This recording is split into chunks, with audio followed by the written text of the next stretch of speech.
जय श्री कृष्णा। आप सभी का आपके अपने YouTube चैनल पर हार्दिक स्वागत है। आज के इस वीडियो में आप जानेंगे निर्जला एकादशी 2024 की तिथि, शुभ मुहूर्त, पूजा विधि, महत्व और कथा के बारे में। सनातन धर्म में निर्जला एकादशी का विशेष महत्व माना जाता है। इस व्रत में अन्न और जल कुछ भी ग्रहण नहीं किया जाता। जो श्रद्धालु साल की सभी एकादशियों का व्रत नहीं रख सकते, उन्हें निर्जला एकादशी का उपवास जरूर रखना चाहिए, क्योंकि इससे सभी एकादशी व्रतों का एक साथ फल मिल जाता है। चलिए निर्जला एकादशी 2024 की तिथि और शुभ मुहूर्त जान लेते हैं। इस साल निर्जला एकादशी व्रत 18 जून को रखा जाएगा। पंचांग के अनुसार एकादशी तिथि की शुरुआत 17 जून की सुबह 4:43 से होगी और इसकी समाप्ति 18 जून की सुबह 6:24 पर होगी।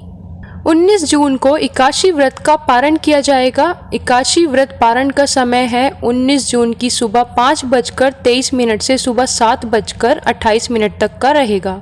ऐसे में उदया तिथि के अनुसार ये व्रत 18 जून को रखा जाएगा। अब चलिए निर्जला एकादशी की पूजा विधि जान लेते हैं। निर्जला एकादशी के दिन स्नान के बाद साफ वस्त्र धारण करें।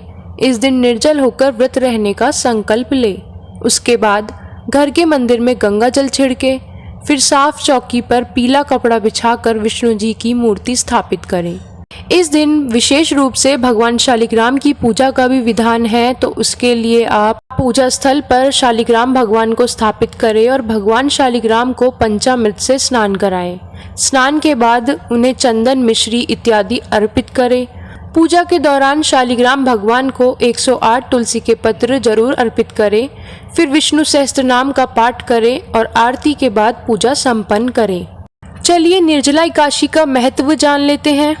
निर्जला यानी यह व्रत बिना जल ग्रहण किए और उपवास रखकर किया जाता है, इसलिए यह व्रत कठिन तप और साधना के समान महत्व रखता है। हिंदू पंचांग के अनुसार वृषभ और मिथुन संक्रांति के बीच शुक्ल पक्ष की एकादशी निर्जला एकादशी कहलाती है। इस व्रत को भीमसेन एकादशी या पांडव एकादशी के नाम से भी जाना जाता है। पौराणिक मान्यता है कि 5 पांडवों में एक भीमसेन ने इस व्रत का पालन किया था और बैकुंठ को गए थे, इसलिए इसका नाम भीमसेनी एकादशी भी हुआ। सिर्फ निर्जला एकादशी का व्रत कर लेने से अधिक मास की 2 एकादशियों सहित साल की 24 एकादशी व्रत का फल मिलता है।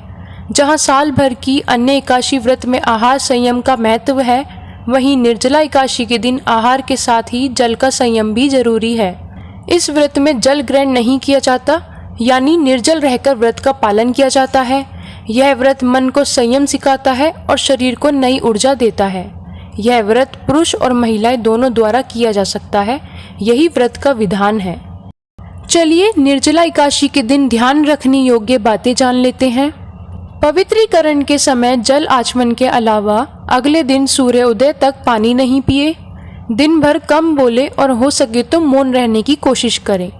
दिन भर न सोए, ब्रह्मचर्य का पालन करें, झूठ ना बोले, गुस्सा और विवाद ना करें।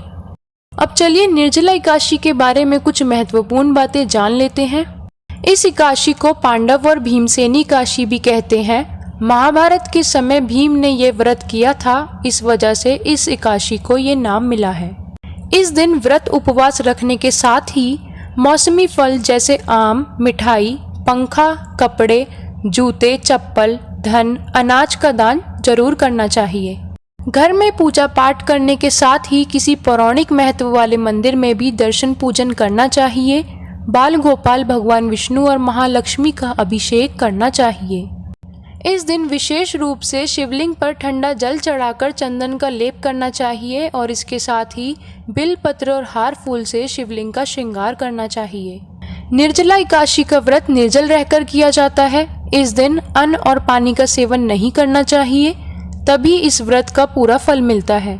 अभी गर्मी के समय दिन भर में भूखे प्यास रहना मुश्किल है, इसी वजह से ये व्रत तपस्या की तरह है। किसी मंदिर में या किसी अन्य सार्वजनिक जगह पर प्याऊ लगाएं या किसी प्याऊ में मटके का दान करें। पक्षियों के लिए घर के बाहर अन्न और जल जरूर रखना चाहिए। जो लोग एकादशी व्रत करते हैं उन्हें व्रत उपवास के साथ ही विष्णु जी के मंत्र ओम नमो भगवते वासुदेवाय का जाप जरूर करना चाहिए। सुबह शाम पूजा करें। अगले दिन यानी द्वादशी तिथि पर सुबह जल्दी उठे, पूजा पाठ करें और ज़रूरतमंद लोगों को खाना खिलाएं। इसके बाद ही खुद खाना खाएं। इस तरह ये व्रत पूरा होता है। महाभारत के समय महर्षि वेद व्यास ने पांडवों को एकादशी व्रत का महत्व बताया था। इस समय भीम ने व्यास जी से कहा था कि मैं तो भूखे नहीं रह पाता हूँ, तो मुझे एकादशी व्रत का फल कैसे मिल सकता है। व्यास जी ने भीम को बताया कि निर्जला एकादशी के व्रत से साल भर की एकादशियों का पुण्य कमाया जा सकता है।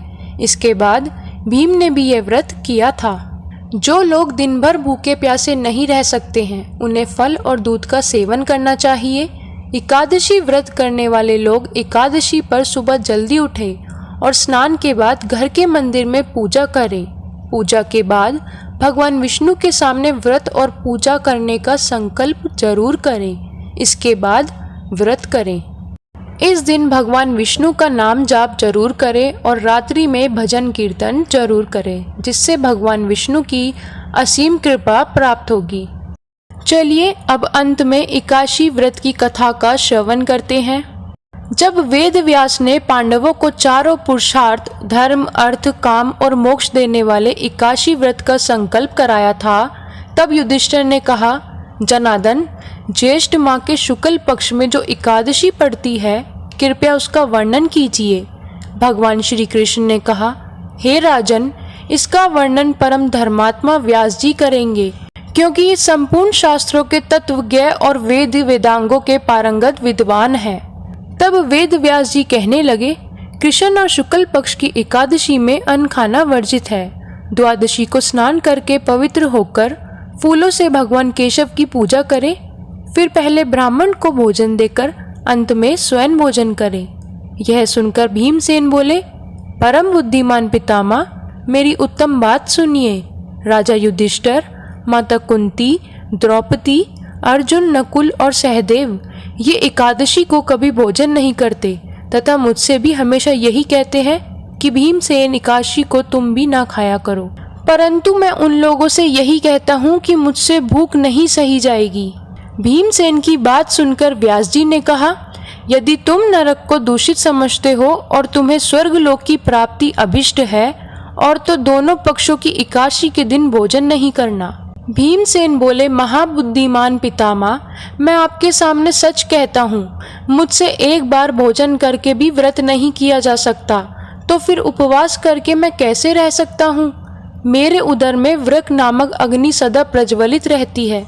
जब मैं बहुत अधिक खाता हूँ तभी यह शांत होती है। इसलिए महामुनि, मैं पूरे वर्ष भर में केवल एक ही उपवास कर सकता हूँ, जिससे स्वर्ग की प्राप्ति सुलभ हो तथा जिसके करने से मैं कल्याण का भागी हो सकूं। ऐसा कोई एक व्रत निश्चय करके बताइए, मैं उसका यथोचित रूप से पालन करूंगा। व्यास जी ने कहा, भीम, ज्येष्ठ मास में सूर्य वृष राशि पर हो या मिथुन राशि पर, शुक्ल पक्ष में जो एकादशी हो उसका यत्न पूर्वक निर्जल व्रत करो। केवल कुल्ला या आचमन करने के लिए मुख में जल डाल सकते हो, उसको छोड़कर किसी प्रकार का जल विद्वान पुरुष मुख में ना डाले, अन्यथा व्रत भंग हो जाता है। एकादशी को सूर्योदय से लेकर दूसरे दिन के सूर्य उदय तक मनुष्य जल का त्याग करे तो यह व्रत पूर्ण होता है। इसके बाद द्वादशी को प्रभात काल में स्नान करके ब्राह्मणों को विधि पूर्वक जल और सुवर्ण का दान करे। इस प्रकार सब कार्य पूरा करके जितेंद्रिय पुरुष ब्राह्मणों के साथ भोजन करे। वर्ष भर में जितनी एकादशियां होती हैं, उन सब का फल इस निर्जला एकादशी से मनुष्य प्राप्त कर लेता है। इसमें तनिक भी संदेह नहीं है। शंख, चक्र और गदा धारण करने वाले भगवान केशव ने मुझसे कहा था कि यदि मानव सबको छोड़कर एकमात्र मेरी शरण में आ जाए और एकादशी को निराहार रहे, तो वह सब पापों से छूट जाता है। कुंती नंदन, निर्जला एकादशी के दिन श्रद्धालु स्त्री पुरुषों के लिए जो विशेष दान और कर्तव्य विहित है, उन्हें सुनो। उस दिन जल में शयन करने वाले भगवान विष्णु का पूजन और जलमयी धेनु यानी पानी में खड़ी गाय का दान करना चाहिए।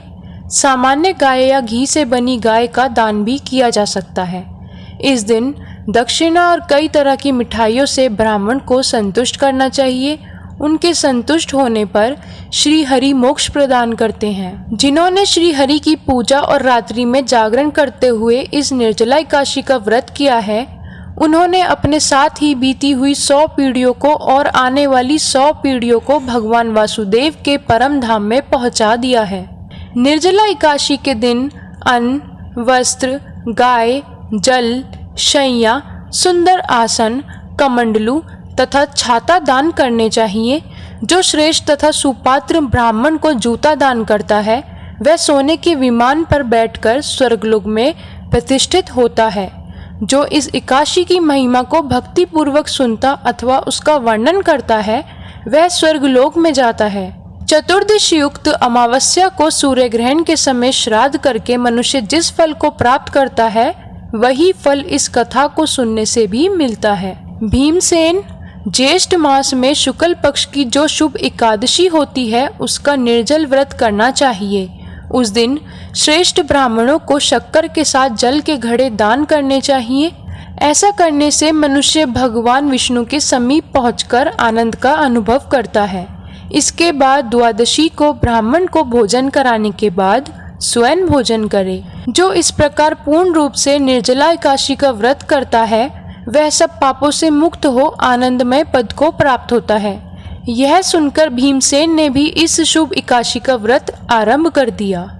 इसलिए इस एकादशी को भीमसेन एकादशी के नाम से भी जाना जाता है। जानकारी अगर अच्छी लगी तो प्लीज़ वीडियो को लाइक, चैनल को अगर अभी तक आपने सब्सक्राइब नहीं किया है तो प्लीज़ चैनल को सब्सक्राइब करके बेल आइकन प्रेस करना ना भूलें। जय श्री कृष्णा।